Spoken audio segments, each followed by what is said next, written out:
morning, students, and Jai Hind.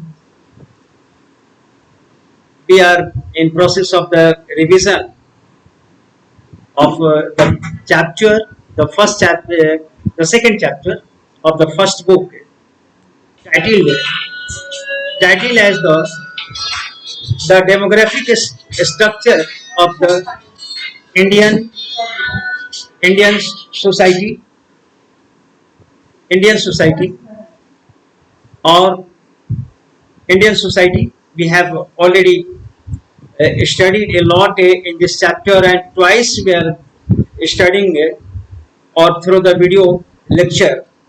Students, so far we have now mentioned, I have already taught you about the demographic structure or a proportion of the female, male, children, birth rate, death rates, or dependency rate, or a or the uh, mortality rate. Now, many of the life expectancy, many things or the terms we have already discussed, not to discuss here, and as well as we have to be the about the literacy in India. We have seen, or its increasing proportions of the literacy amongst the female, or its variation among state-wise variation we have seen, or as well as we have seen the social segments wise differences in the literacy rate we have seen so far, students. And moreover, we are studying about the regarding the today the village and the urban differences. We are looking for that. What is the difference between the village and the urbans?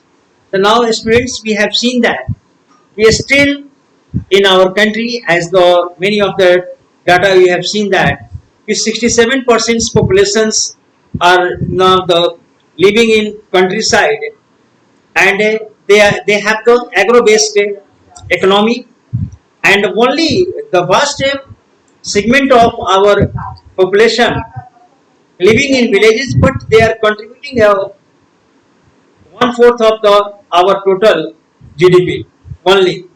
Understand? Or we see that a little more the GDP is coming from the industrial sectors, and a little more than the industrial sectors, a remarkable more than the industrial sectors, the service sectors is heading of all in the contribution of the GDP in our country. That is the position of the GDP here. Now, the students, here are the most of the people resides in the villages and the countrysides, and the amongst them the a certain part of the a little segments of that village dwellers are engaged in the non-farming activities. Understand? Now, the uh, uh, yeah, bus services, conveyance services, and the shops, small shops, tea stall, and like that they are establishing and the functioning and the working. Now, here we have to be a comparative study. We are going to discuss together. Okay, what is the comparative study of village and the towns, village and the city, village and the cities? The mass media. First of all, let's see mass media very effective today, whether for the cities and whether for the far-flung villages, remotest villages. Even the very fresh news and the live news now they're reaching out there. Live news. Understand? Communication channels are now bringing a images of the urban lifestyles, and moreover, one thing is that these channels are reproducing or the displaying the luminous life of the cities, or the attractive life of the lifestyles of the cities, or patterns of the consumption into the rural area, and as well as patterns of the consumption in the rural area also. They are the displaying, or consequently urban norms and standard are the becoming well known even in the remote villages. One thing is that the urban and the city life, understand, are the more dominant, understand, in all respects, and becoming the standard lifestyle of the city's life, standard of the city life are becoming more and more known to the villagers or who are living in the remotest area. And now in this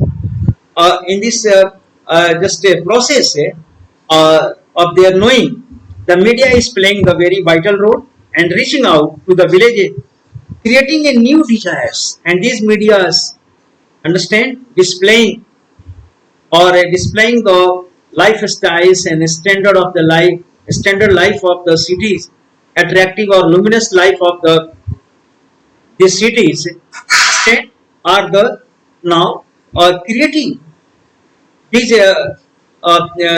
scenes, or these life or standards life of the cities are creating a desires, as well as the aspiration for the consumption.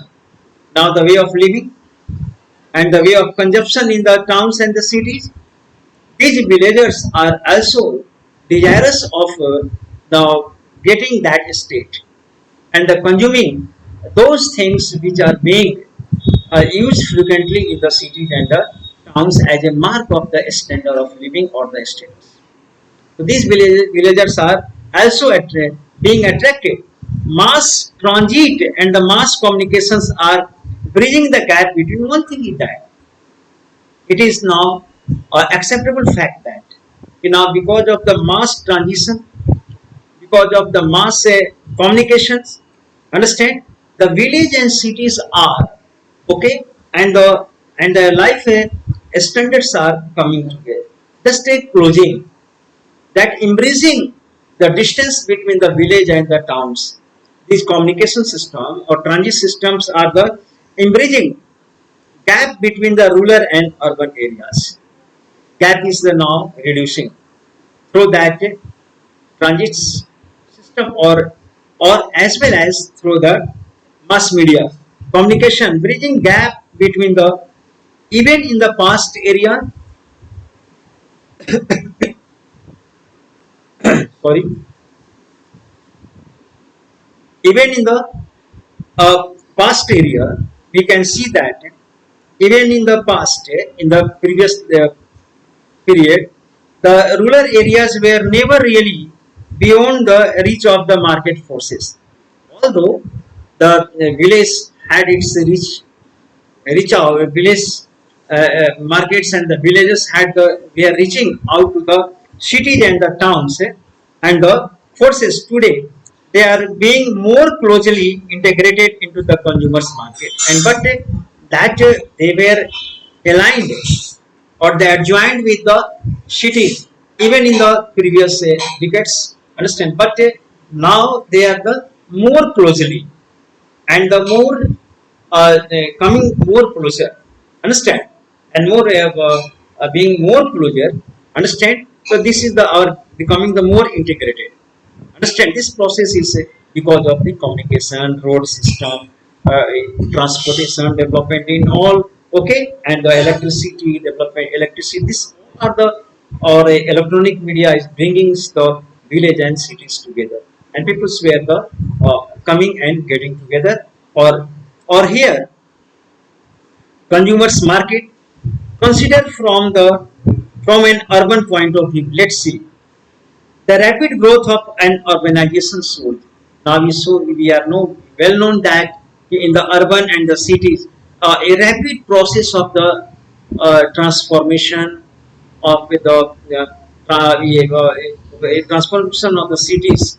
Cities is now enlarged, being enlarged every day and the every years, and the town has been the acting as a, or this say enlarging or luminous cities are acting as a magnet for the rural population.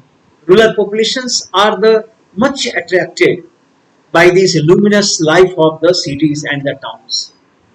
Dazzling lights, and these are the attracting them. Understand that the way of their life are the attracting them or the villagers.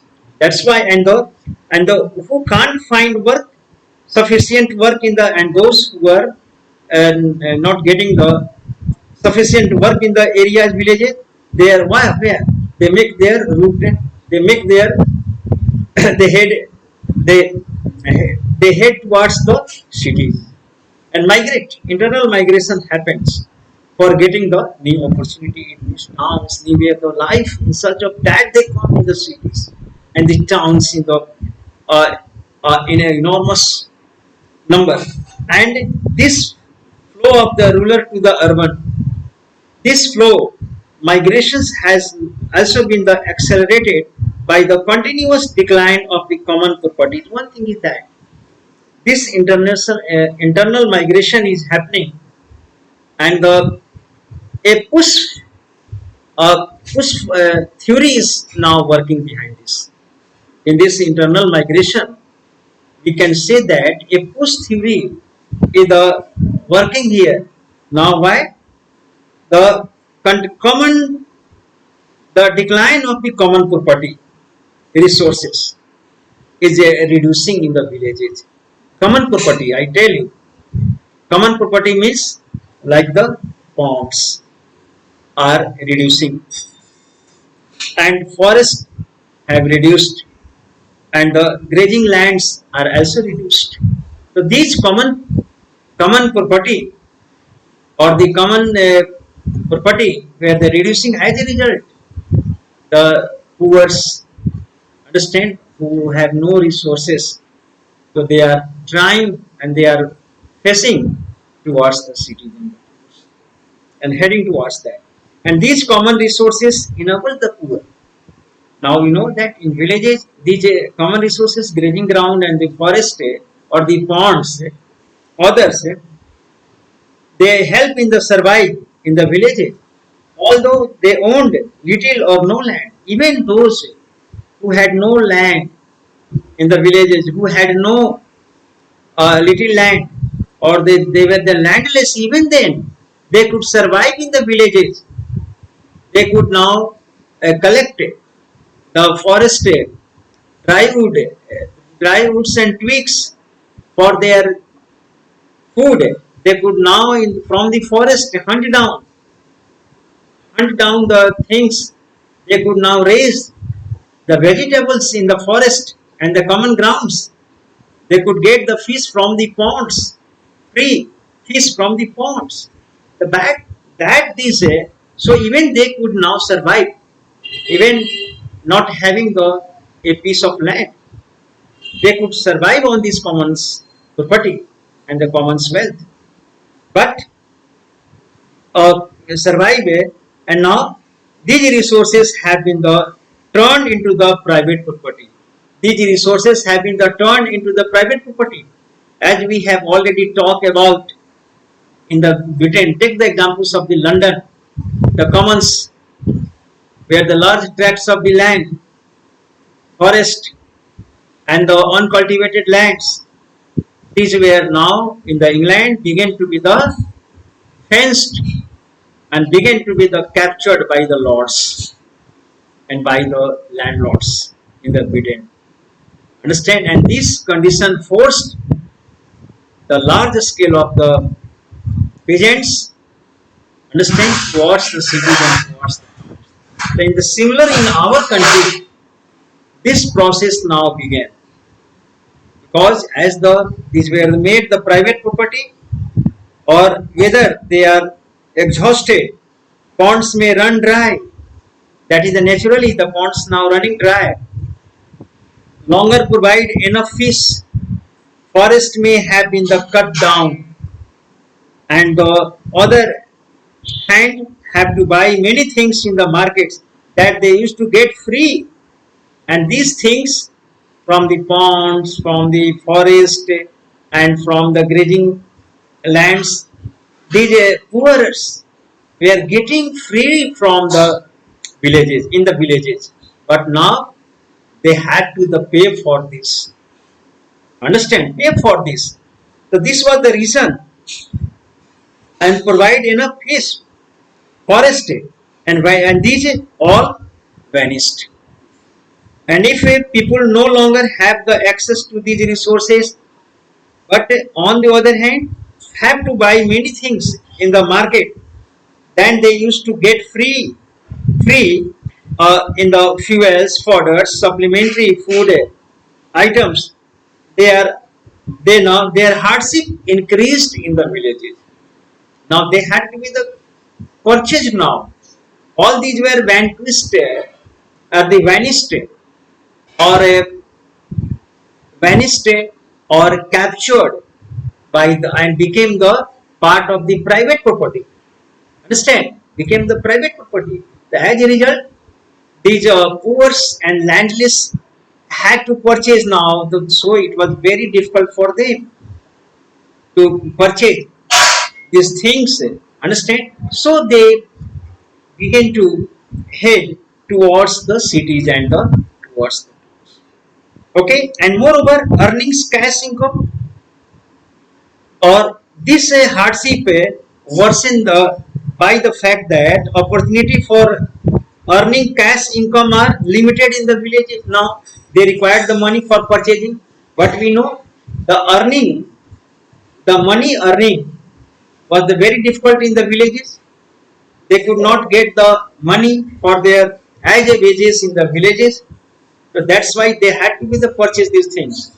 So this became their life became worst.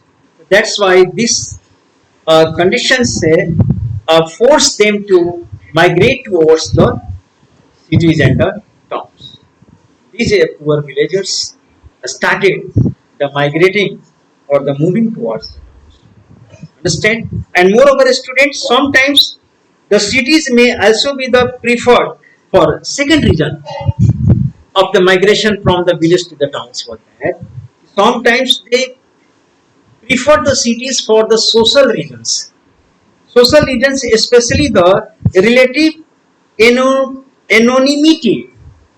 Anonymity. It means that nobody will recognize them. They are the Dalit and they are the poor and the villagers and the Dalit and they are the nobody will now recognize them and know them, and they will now live. They can live and exist without any further harassment. As in the villages are the very intimate society, very village are the intimate society, face to face society where they will be the recognized and the harassed and the understand. But in the towns, in the so crowd and the big towns, nobody will recognize them. So this anonymity, understand, was the one of the factors which now forced them to the migrate. Moreover, and the further, the fact the urban life involves the interaction with strangers, even the, can be an advantage of the different regions, or for the socially oppressed group in the villages, socially oppressed groups like the scheduled caste and scheduled tribes, this may offer some partial protection from the daily humiliation that they were facing in the villages, daily humiliated by the dominants, village dominants group. Understand? And they may suffer in the village where everyone knows them, their caste identity. Understand? And the anonymity of the city also allows the poorer anonymity